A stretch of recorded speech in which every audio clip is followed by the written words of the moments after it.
trời trời rung xe loạn gì tu lo tu qua chạy mua loạn gì tao nó chỉ tu chỉ gì họ cái trời không nó để cơ kia có chỉ lu hay cái tia chỉ chua sâu là ba ý kê nó chỉ cơ kia sâu là ba ý kê nó chỉ cơ kia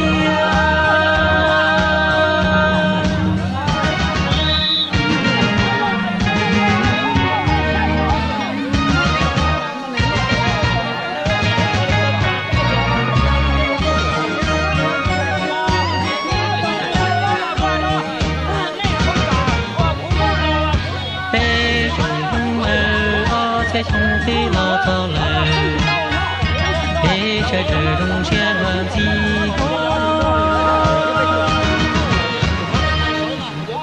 tu lo tu qua chạy hoa loạn gì tao nó chỉ không chỉ gì họ cái chỗ không nó để cơ kia bỏ chỉ lu hay cái tia chỉ chua sâu là ba ý kê lo chỉ cơ kia sâu là ba ý kê lo chỉ cơ kia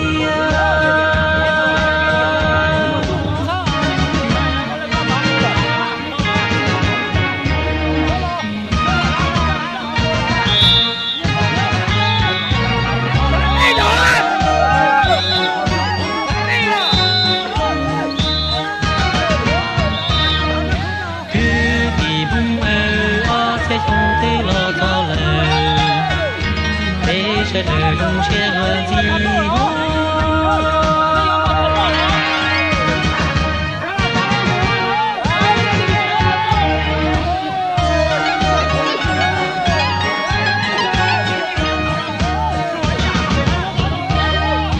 bé trồng không mơ sẽ trồng tí lo to lời bé trời trời rung xe loạn gì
cơ thế giờ họ ám cơ đi học thì là ám hết đi học thì giống đi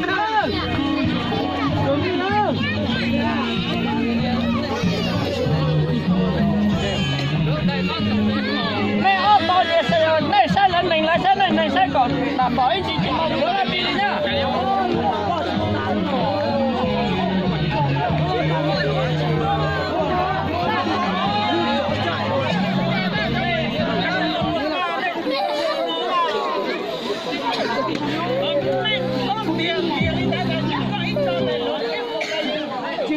chưa cha bay lưu điểm không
đâu hả?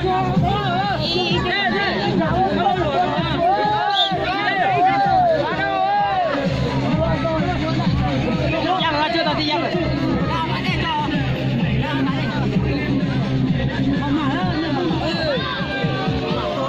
Không ngủ ngủ, không ngủ ngủ,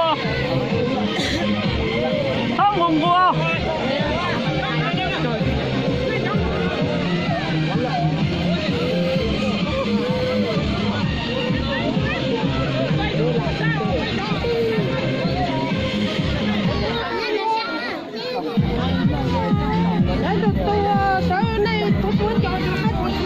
Biết ta chưa? Tao nói lại nguy cơ.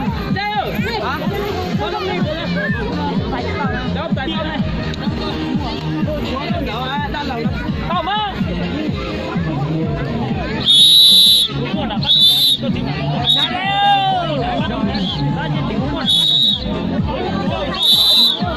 dạ nó chặt chị ơi, ăn bụng ơi. Đây cháu tao xem đã bảo tao rồi không?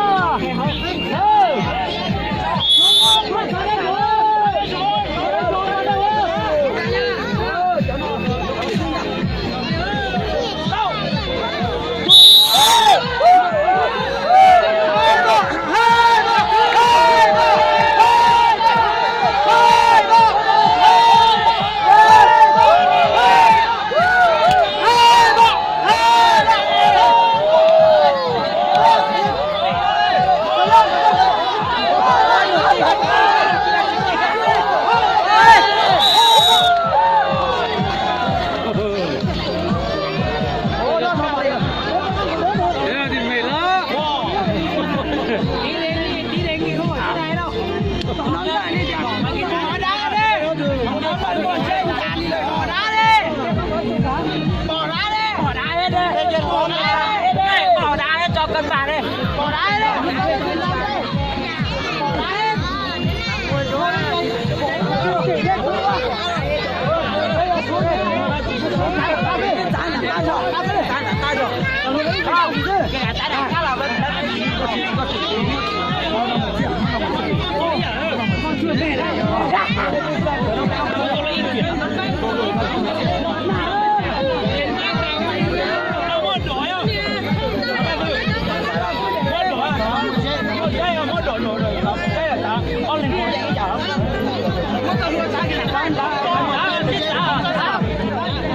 Bánh cù làm ở bên đây nữa. Dán đá đi chả nó liền một tiếng ấy giả này. Tao nó một chân tao tao. Đi mà đi chứ mà gì thì kia. Chả con xe một lợi đi chứ kìa.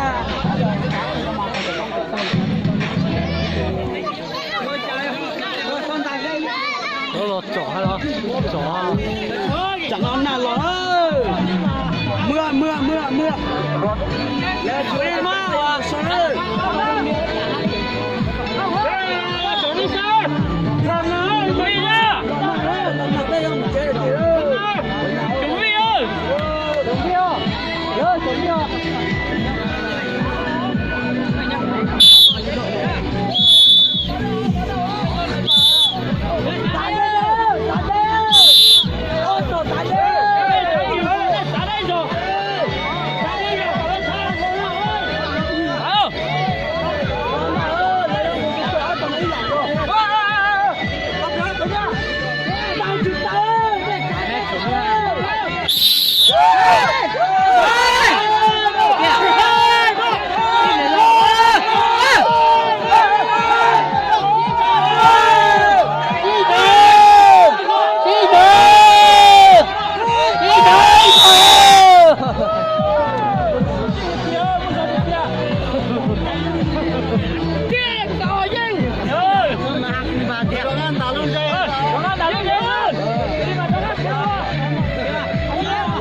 Ta cho